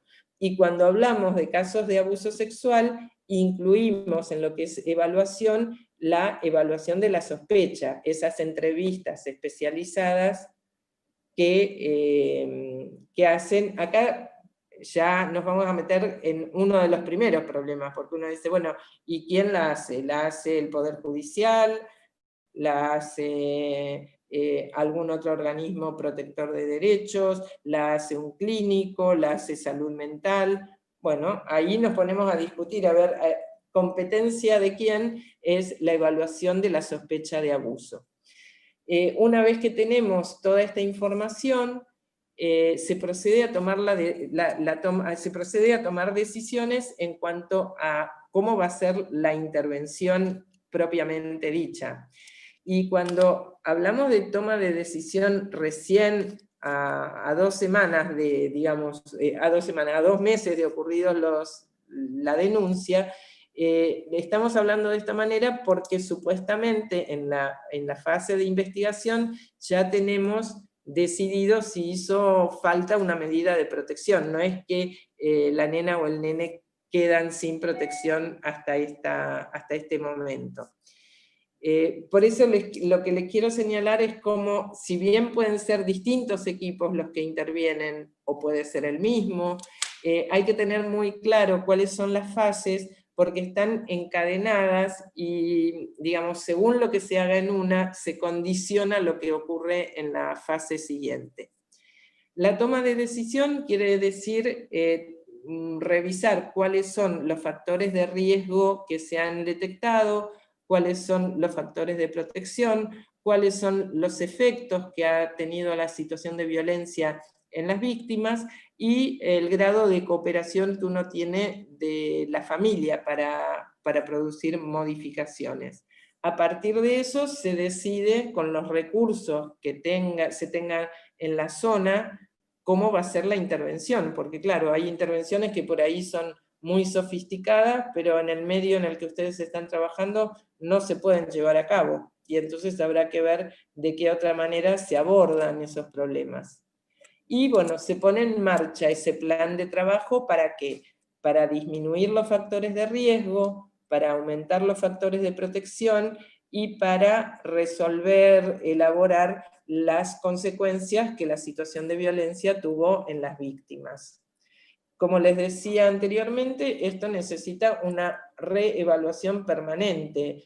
mínimo a los 3 meses empezar a reevaluar si las decisiones que tomamos y los recursos que propusimos han tenido efectos para producir los cambios que hacen falta para disminuir factores de riesgo y aumentar los factores de protección.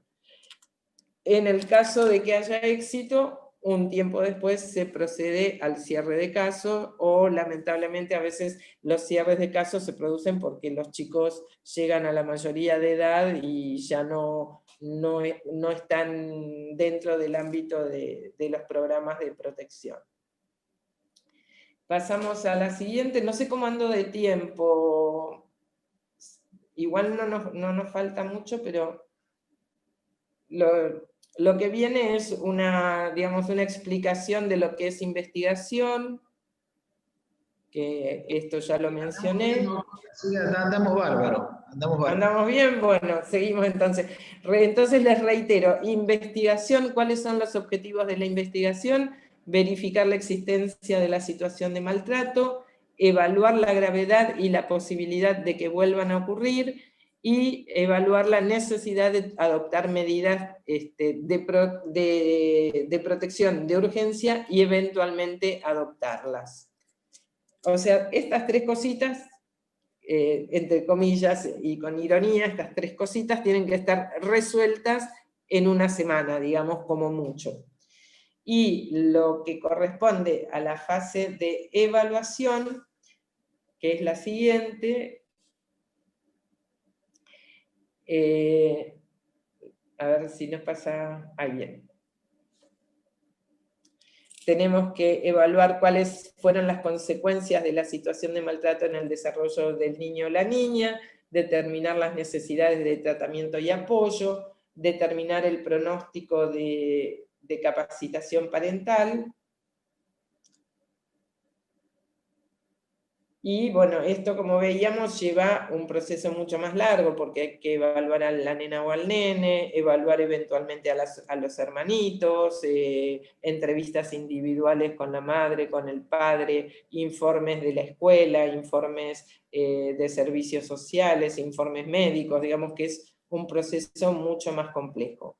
Lo puede llevar a cabo tanto el mismo equipo como equipos diferentes, no hay una manera que resulte mejor de hacerlo, sino que depende de cómo está organizado el sistema de protección en cada zona. Ahora, lo importante es que los técnicos que intervienen sepan que, bueno, acá terminamos la fase de investigación y empezamos con evaluación, y que sepan también cuáles son los objetivos sobre los que están trabajando. Las 2 siguientes son un resumen de lo que ya dijimos, como para mí, digamos que esta manera de trabajo es muy útil porque en los momentos en que uno, desde el punto de vista, cuando está trabajando directamente con la familia, se pierde o no sabe por dónde agarrar, esto nos sirve de brújula, ¿no? Nos sirve como mapa para saber cuál es el camino para seguir trabajando con la familia. O sea, tomar esto de las fases que yo les comentaba y tener presentes estas preguntas de ¿existe maltrato infantil? Que eso uno lo determina en casos, por ejemplo, cuando hay un moretón, cuando hay un golpe, cuando hay un relato de abuso sexual, no es difícil, digamos, llegar a esa conclusión, pero en los casos donde no está tan a la vista, una de las maneras de tener de llegar al diagnóstico es observar cuáles de las necesidades de los niños, niñas y adolescentes están satisfechas y cuáles no están satisfechas. En este sentido, hay, para facilitar el trabajo, hay investigadores, a mí el que me gusta cómo lo ha trabajado es Félix López, un investigador español, que ha confeccionado unos cuadros sobre necesidades infantiles según el momento evolutivo, según la edad. Entonces uno puede revisar cuáles son esas necesidades, él las divide en físicas, educativas, sociales, o sea, es bastante exhaustivo, y bueno, uno puede ir observando si están satisfechas o no están satisfechas. Y a su vez, en esa fase se establece qué tipo de maltrato está sufriendo esta nena o este nene. Como les decía anteriormente, hay que tener en cuenta que las tipologías de maltrato pueden ser más de una, ¿no?, que se pueden superponer. En cuanto al nivel de gravedad, bueno, hay factores que determinan la gravedad. Por ejemplo, para el sistema de protección español, el abuso sexual intrafamiliar ya es una situación de maltrato grave, por definición. No importa, digamos, no importa los otros factores de contexto, sino que por ser abuso sexual e intrafamiliar ya es una situación grave. Y esto, les explico un poco de por qué se pone tanto énfasis en la gravedad. Porque según la gravedad, en algunos sistemas de protección intervienen unos equipos o intervienen otros. En el sistema español, en los casos leves y moderados, intervienen los equipos municipales, digamos, o regionales, y en los casos graves intervienen los equipos provinciales, que tienen otro nivel de complejidad, digamos, y otras competencias. Pero es un poco ilustrativo, no es para complicarles un poco la vida. Y bueno, sí que hay que identificar factores de protección, hay que ver cuáles son los factores que hablarían a favor de la posibilidad de rehabilitar la familia, o sea, de que los adultos que hasta ese momento no han sido protectores puedan ser protectores, y esto se observa a nivel de la colaboración de las figuras parentales. Falta ahí una preguntita, que es si hay riesgo de que vuelva a ocurrir. Siempre pasa lo mismo, cuando lo proyectan, el número 3 se vuelve 1, no sé cuál es el misterio de ese. Y todo esto ocurre, digamos, en la fase de investigación, estas 3 preguntas. ¿Por qué es importante evaluar el riesgo de que vuelva a ocurrir? Bueno, porque en base a eso vamos a decidir si se toma alguna medida de protección de urgencia o no. Se los dejo para que lo vean unos segunditos más. Y pasamos a la siguiente.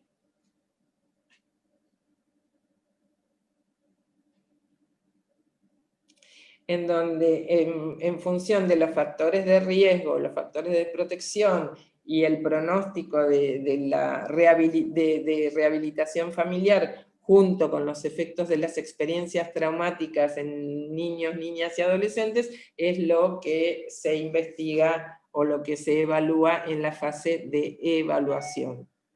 Y en base a eso después tomamos las decisiones de qué recursos ofrecerles a la familia.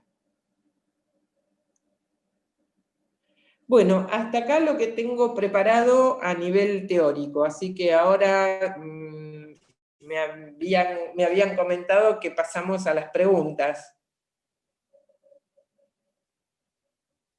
O comentarios también, no necesariamente. Bueno, doctora, la verdad que excelente, así que muchas gracias, felicitaciones, y la verdad que todo esto, como decíamos siempre, nos contribuye a que sigamos un poco aprendiendo. Uy, se me ha ido la imagen a mí.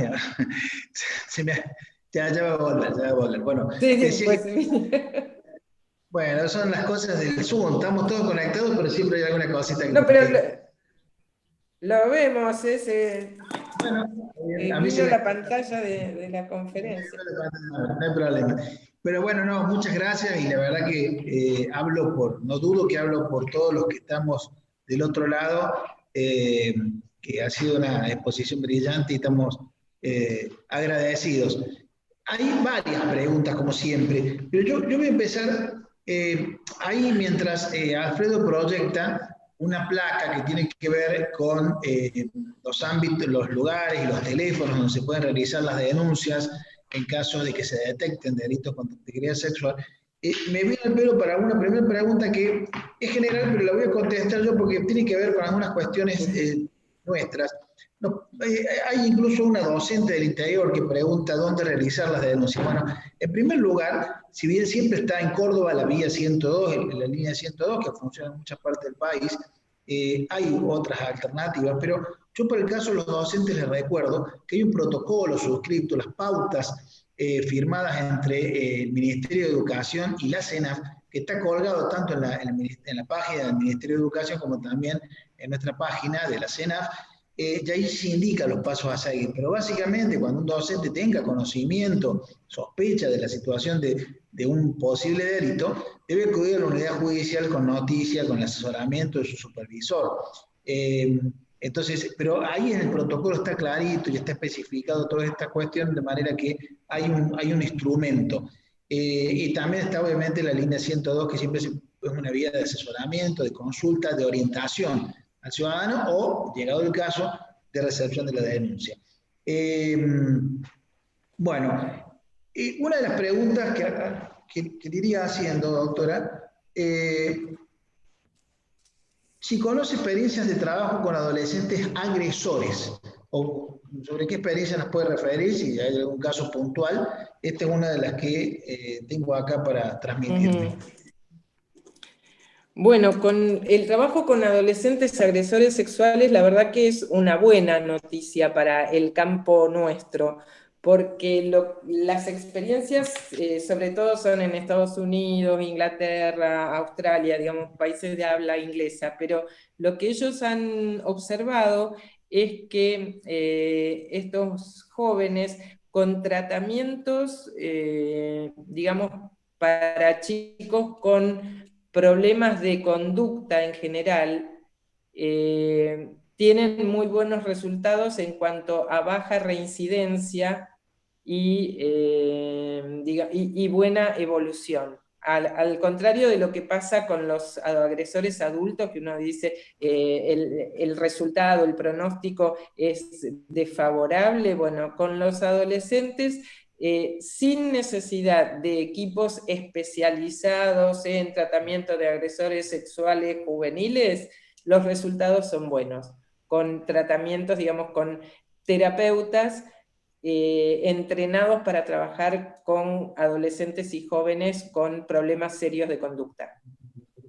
Y sobre todo se trabaja con lo que es la empatía, habilidades sociales y con el control de la impulsividad. Digo, por si hay gente, hay psicoterapeutas como interesados, bueno, para buscar información y profundizar.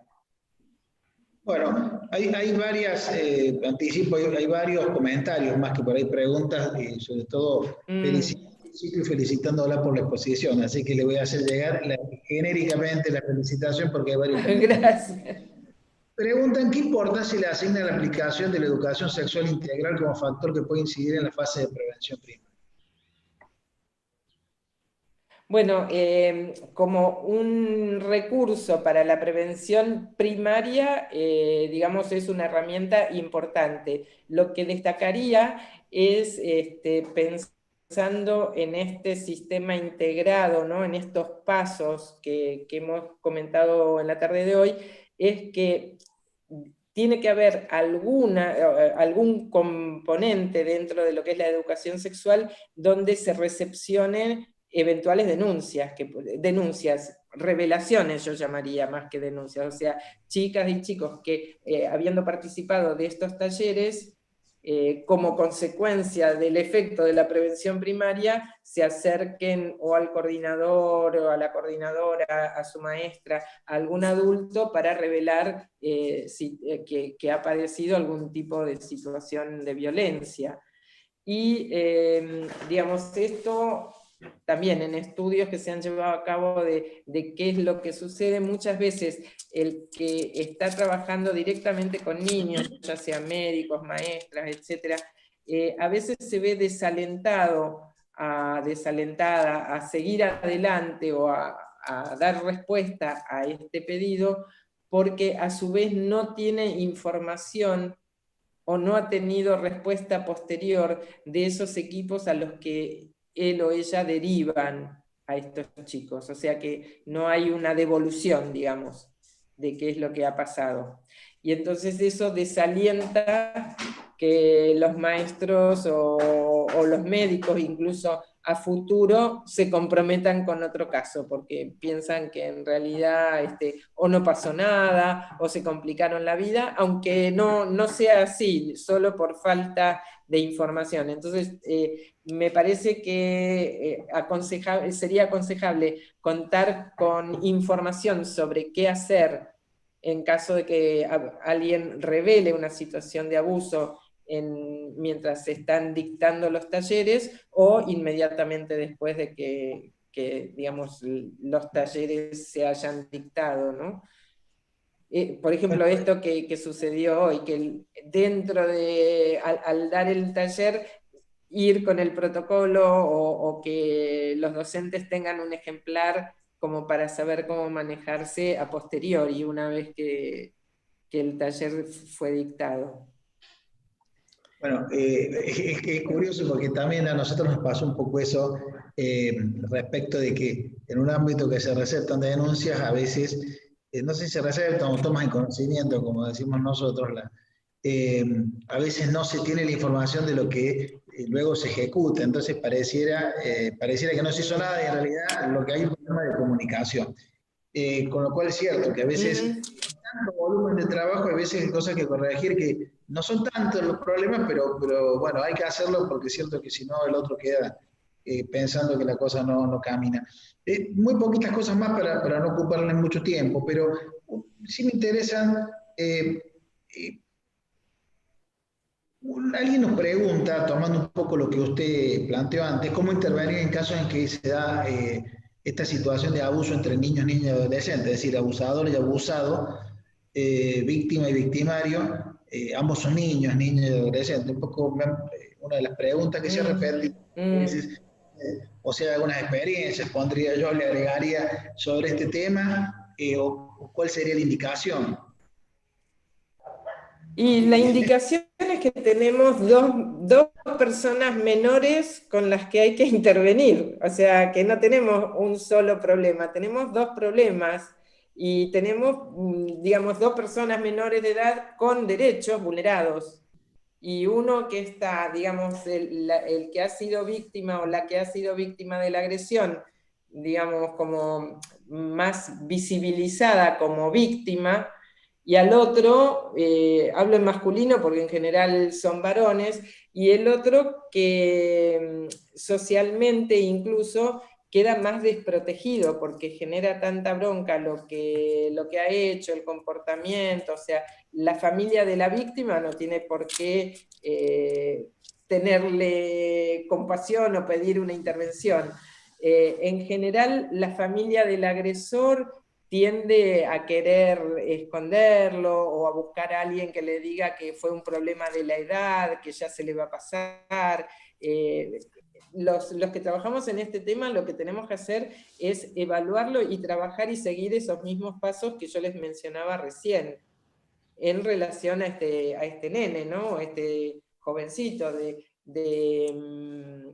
digamos, investigar si es víctima de algún tipo de maltrato, si esa situación de maltrato que está padeciendo es leve, moderada o grave, evaluar si están estos factores que yo les mencionaba en cuanto a ser víctima de violencia física o sexual, el tema de estar siendo testigo de violencia doméstica, si han tenido discontinuidad en los cuidados, y bueno, la fase posterior de evaluación. O sea que en realidad cuando el agresor es un chico, un muchacho menor de edad, se tiene que proceder de la misma manera que se procede en la intervención con la víctima. Sí, está claro. Con lo cual, sí, es todo un desafío, ¿no? porque también la pregunta siguiente, digamos, la pregunta que se hace en los equipos ¿es el mismo equipo el que tiene que intervenir? ¿Tiene que haber otro diferente? Digamos que surgen, a mí lo que me gustó de este tema, cuando me recibí y al poco tiempo empecé a trabajar en el campo del maltrato y la violencia contra los chicos, era cuánto nos sacude el sistema de creencias con el que venimos, que tenemos que todo el tiempo, o sea, las certezas que creemos tener se nos van desmoronando a medida que vamos trabajando en este tema, porque si hay un campo donde nada es blanco o negro, es este. O sea, nadie es totalmente malo y otro totalmente bueno, en el sentido de uno absolutamente, que hasta el que es agresor, que uno podría decir, bueno, el malo de esta dinámica, en realidad tiene matices de haber sido víctima y que construyó este personaje y lastima y agrede a los demás a partir de unas heridas que no han sido resueltas, donde no recibió ayuda de nadie. Sí, sí, sí, sin duda. Esto me hace acordar un poco, perdón, es lo mismo en realidad, pero aunque no sea abuso sexual, lo que nos pasa en las discusiones que tenemos con los hechos cometidos por inimputables, chicos de 13, 14 años, en donde el planteamiento es si víctima y victimario, y bueno, a lo mejor no es un abuso sexual, es decir, un robo no más, pero indudablemente se plantea un debate similar.